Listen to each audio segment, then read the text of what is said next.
भक्तों हर महादेव। आइए रामायण पाठ्यक्रम में रामायण की चौपाइयों का गायन करें, उनका भावा समझें। पिछले भाग में हमने गाया कि भरत जी प्रभु श्री रामचंद्र से मिलने चित्रकूट पहुंचते हैं तो लक्ष्मण कुमार उन्हें सेना सहित आते हुए देखकर विभिन्न प्रकार की कल्पनाएं करते हैं और प्रभु श्री रामचंद्र के सामने कहते हैं कि भरत हमें आपको एकांत में जानकर अपने राज को निष्कंटक करने के लिए वह सेना सहित यहाँ कर लड़ाई के लिए आ रहा है।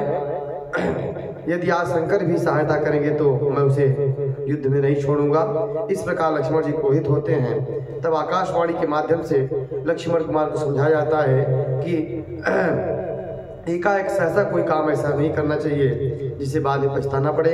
बाद में प्रभु श्री रामचंद्र जी भी लक्ष्मण कुमार को समझाते हैं कि भरत को एक अयोध्या जैसे छोटी राज क्या पूरे ब्रह्मांड का भी राजा बना दिया जाए तो उन्हें कभी राजमद नहीं होगा। आइए उसी क्रम में हम आगे चौपाइयों का गायन करें, उनका भावार्थ समझें। कथा अच्छी लगे तो YouTube चैनल को सब्सक्राइब करें, शेयर करें, जय श्री राम कमेंट जरूर करें। आइए शुरू करते हैं। तिमिरी तरुण तरनी मुकुग गिलई, गगन मकु मेघहि मिलई, गोपद जल बूढ़हि घट जोनी, सहज क्षमा बरु छाणे छोणी।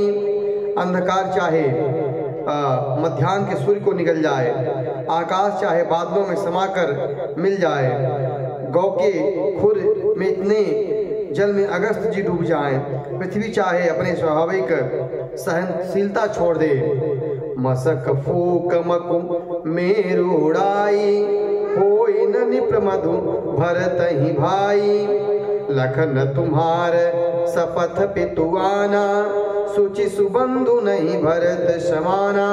आगे प्रभु श्री रामचंद्र जी लक्ष्मण को समझाते हुए कह रहे हैं कि चाहे मच्छर की फूंक से सुमेरु पहाड़ उड़ जाए और परंतु हे भाई भरत को कभी राजमद नहीं हो सकता है।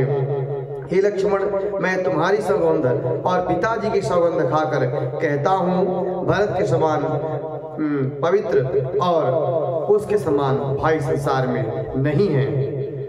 सगुन खीरो अवगुण जलुताता, मिलई रचई पर पंचु विधाता, भरतु हंस रवि वंश तड़ागा, जन्म कीन गुण दोष विभागा।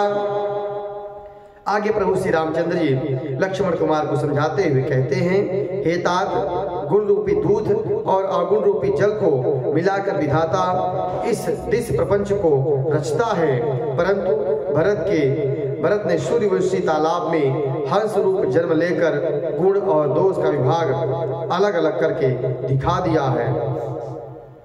गहि गुण पयत जी अब गुण बारी, निज जस जगत कीन्हे उजियारी, कहत भरत गुणशील सुभाऊ, प्रेम पयोधि मगन रघुराऊ। लक्ष्मण जी को समझाते हुए प्रभु श्री रामचंद्र जी कहते हैं कि भरत जी गुण रूपी दूध को ग्रहण कर अवगुण रूपी जल को त्याग कर देते हैं और अपने यश को जगत में फैलाते हैं, उजियारा करते हैं। भरत जी के गुण शील और स्वभाव को कहते हुए प्रभु श्री रामचंद्र जी प्रेम में मग्न हो जाते हैं। सोनी रघुबर बानी विबुध, देखि भरत पर हेतु, सकल सराहत राम सो, प्रभु को कृपा निकेतु।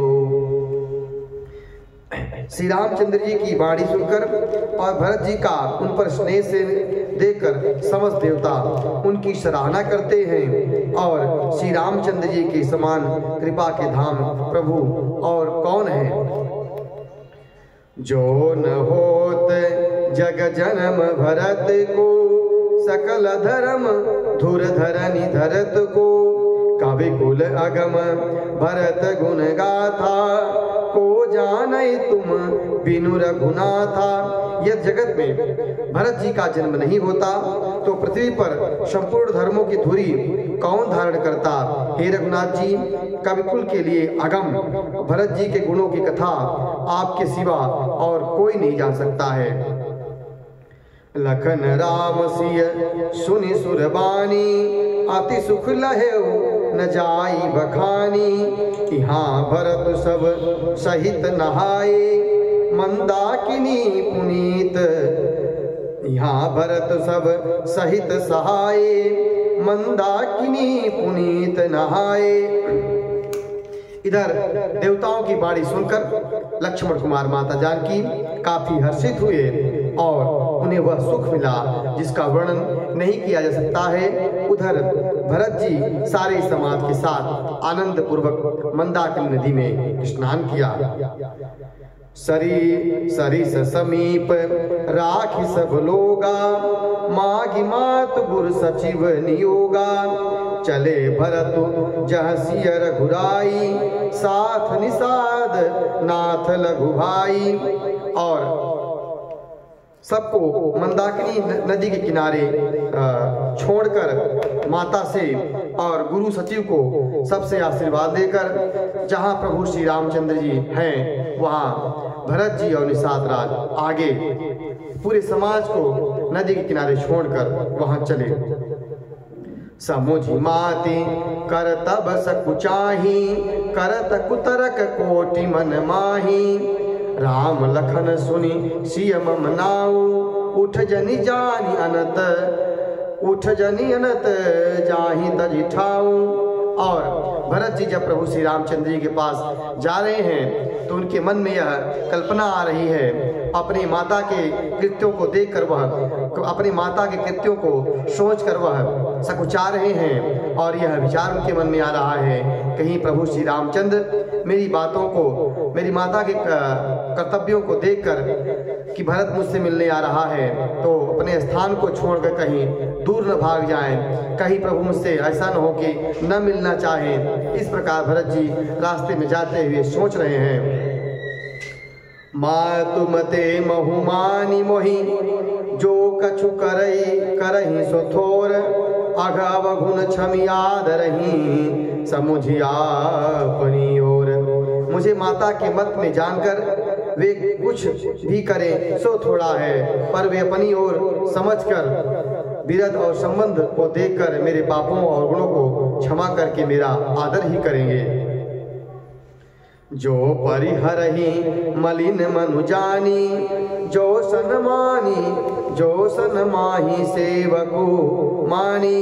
मोरे शरण राम ही की पनही, राम सुस्वामी दोष सब जनही। चाहे मलिन मन जानकर मुझे त्याग दे, चाहे अपना सेवक मानकर मेरा सम्मान करे, मेरे तो प्रभु श्री रामचंद्र जी की जूतियाँ ही, मेरे तो श्री रामचंद्र जी की जूतियाँ ही शरण हैं। श्री रामचंद्र जी तो अच्छे स्वामी हैं, दोस्त तो सबका दास है। जग जस भाजन चातक मीना, नेम प्रेम निज निपुण नवीना। असमन गुणत चले मग जाता, सकुच स्नेह शिथिल सब गाता।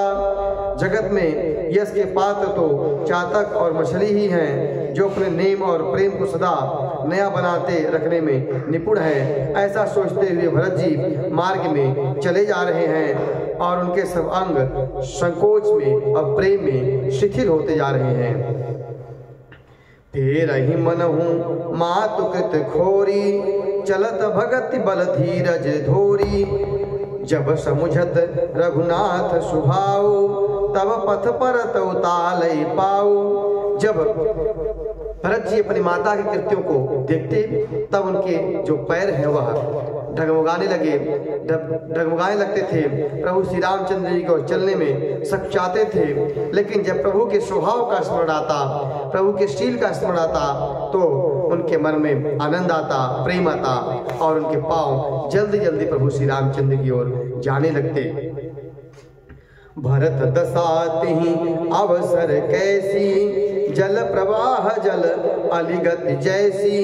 देख भरत कर सोच सनेहू, भान साधते ही समय विदेहू।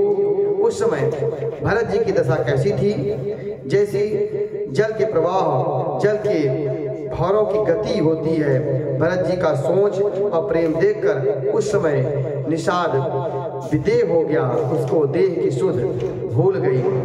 लगे हो न मंगल सगुन सुनी सुनी कहत निषादु, मिटहि सोचु होई है हरसु पुनि परिणाम विषादु। मंगल सगुन होने लगे, उन्हें सुनकर और विचार कर निषाद राज कहने लगा, सोच मिटेगा, हर्ष होगा, पर फिर अंत में दुख होगा। इस प्रकार निषाद राज जो मंगल हो रहे थे उन्हें देखकर वह कहने लगा। आज की कथा यहीं तक, अगले भाग में फिर हम आगे क्रम की चौपाइयों गायन करेंगे, उनका भावार्थ समझेंगे। कथा अच्छी लगी हो तो YouTube चैनल को सब्सक्राइब करें, शेयर करें। जय श्री राम कमेंट करें। हर हर